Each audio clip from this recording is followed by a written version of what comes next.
તારાથી વજન છે? ક્યાંમાં વજન છે? થેલામાં. ઉપાડી લે ને તું બધાય. વજન છે. જુનાગઢ ગમે કે માણાવદર? જુનાગઢ. બસ તો પછી અમે નીકળી ગયા હતા. મમ્મી પપ્પાને કહી દીધું બાય બાય.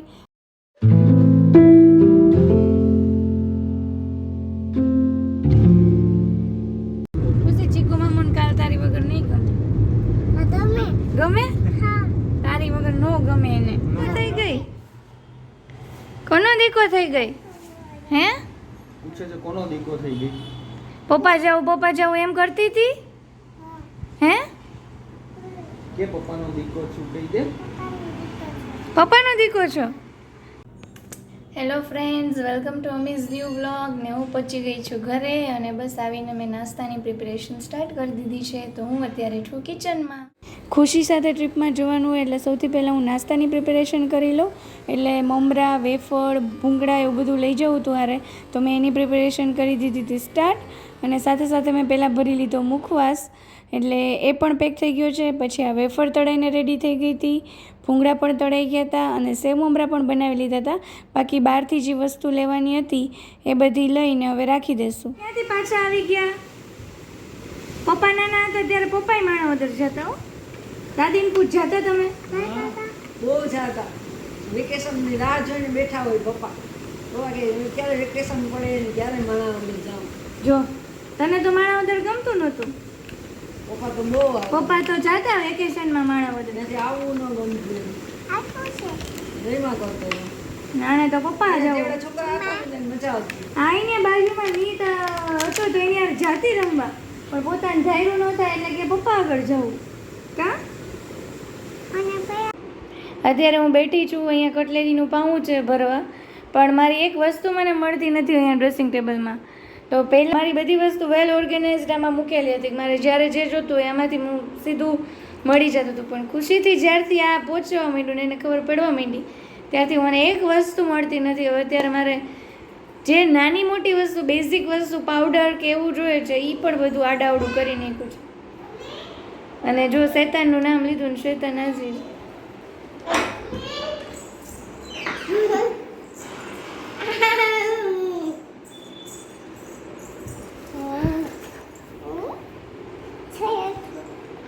જો હજી તો હું કેમ કહેતી હતી કે મને કોઈ વસ્તુ ભરવા નથી દેતી. કરીને સીધ જાઉં છું ત્યારે. ગોવા લિપસ્ટિક કરીને ગોવા મૂકી દે. તું કહેતી હોય તો લઈ આ. અરે બાકી નથી લેવું, હવે મૂકી દે. બસ તો પછી હું મારા ઇયરિંગ્સ છે એ કાઢતી હતી કે હારે લઈ જાઉં કે ના લઈ જાઉં. મને ઇયરિંગ્સનો એટલો શોખ કે હું કોઈ બી જગ્યાએ ગઈ હોય, ઇવન એમને જુનાગઢ માંગનાથમાં ગઈ હોય ને તો એકાદ ઇયરિંગ્સ તો મેં લીધા જ હશે. એટલે મારી પાસે આટલું બધું કલેક્શન થઈ ગયું છે. તો તમને બધાને મારું ઇયરિંગ્સનું કલેક્શન કેવું લાગ્યું એ કમેન્ટ કરીને જરૂર કહેજો.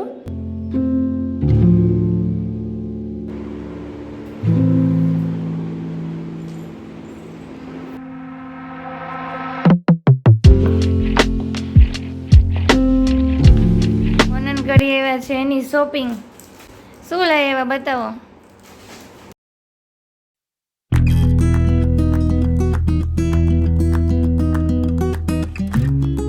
પછી મારે જે કપડાં લઈ જવાના હતા એ મેં બહાર કાઢી લીધા. અને નેક્સ્ટ ડેના સવારમાં મારે થોડીક વસ્તુ લેવાની હતી, ફ્રૂટ્સ લેવાના હતા, તો એ લેવા નીકળી ગઈ. તો અત્યારે મેં પેકિંગ સ્ટાર્ટ કર્યું છે. બપોરના વાગ્યા છે 2. આ વખતે ખબર નહીં મને એટલો કંટાળો આવે છે ને આળસ આવે છે પેકિંગ કરવાની. આમ લેઝી મૂડ જ લાગે છે, એમ તો ક્યાંય નથી જવું, બસ ઘરે બેઠી રહું. અને પહેલાં મતલબ બહાર જતા તો મને આટલું ટેન્શન ના રહેતું પેકિંગનું ને કાંઈ પણ, આમ એટલો સ્ટ્રેસ ના રહેતો. પણ હવે ખુશી હારે હોય એટલે મને આમ થોડુંક સ્ટ્રેસ થાય કે એની કાંઈ વસ્તુ ભૂલાઈ ના જવી જોઈએ. એની બધી વસ્તુ, કપડાં, મેડિસિન, એને જે બી એની ટૂંકમાં રિક્વાયરમેન્ટ હોય એટલે એને લીધે મને થોડું સ્ટ્રેસ જેવું લાગે કે કાંઈ મિસ ના થઈ જાય. અને બાકી કે હું 2-3 દિવસ અગાઉથી મારી પ્રિપરેશન કેવી જવાનું હોય ને તો સ્ટાર્ટ કરી દીધી હોય. પણ આ વખતે વેકેશનમાં પહેલાં માણાવદર ગયા હતા એટલે ત્યાંથી આવીને મેં હવે સ્ટાર્ટ કરેલું. આજે એક દિવસમાં બધું કરવાનું છે. હવે હોપ કે હજી ઇસ્ત્રી કરીને પેક કરવાના છે, તો હોપ કે સાંજ સુધીમાં થઈ જાય. ફાઇનલી તો એક ડબ્બામાં મેં બધી કોસ્મેટિક ને એ બધી વસ્તુ રાખી દીધી અને એક પાઉચમાં મેડિસિન રાખી દીધી. અને બધા ગુજરાતીઓ માટે એક વસ્તુ તો લેવી જ પડે કોઈ પણ ટ્રીપમાં, થેપલા. તો થેપલા બનાવીને રેડી કરી લીધા.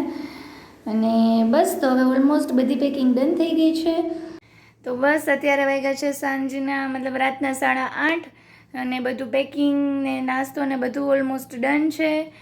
અને ખુશી સૂઈ ગઈ છે અત્યારે. હવે ખબર નહીં રાતના જાગે કે નહીં, શું થાય, કેમ કે આખી બપોર સૂતી નહોતી. અને અત્યારે થોડું મને રિલેક્સ લાગે છે, તમને મારા ફેસ ઉપરથી દેખાતું હશે. અને ફ્રેશ ફીલ થાય છે કેમ કે બધું થઈ ગયું છે અને બસ બધું રેડી છે.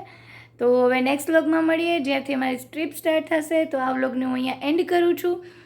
તો બસ હવે નેક્સ્ટ ટ્રીપમાં વ્લોગ જોવા હોય તો પ્લીઝ મારી ચેનલને હજી સુધી સબસ્ક્રાઈબ ના કરી હોય તો કરી દેજો. અને મારા વિડીયોને શેર કરજો, લાઈક કરજો. Thank you.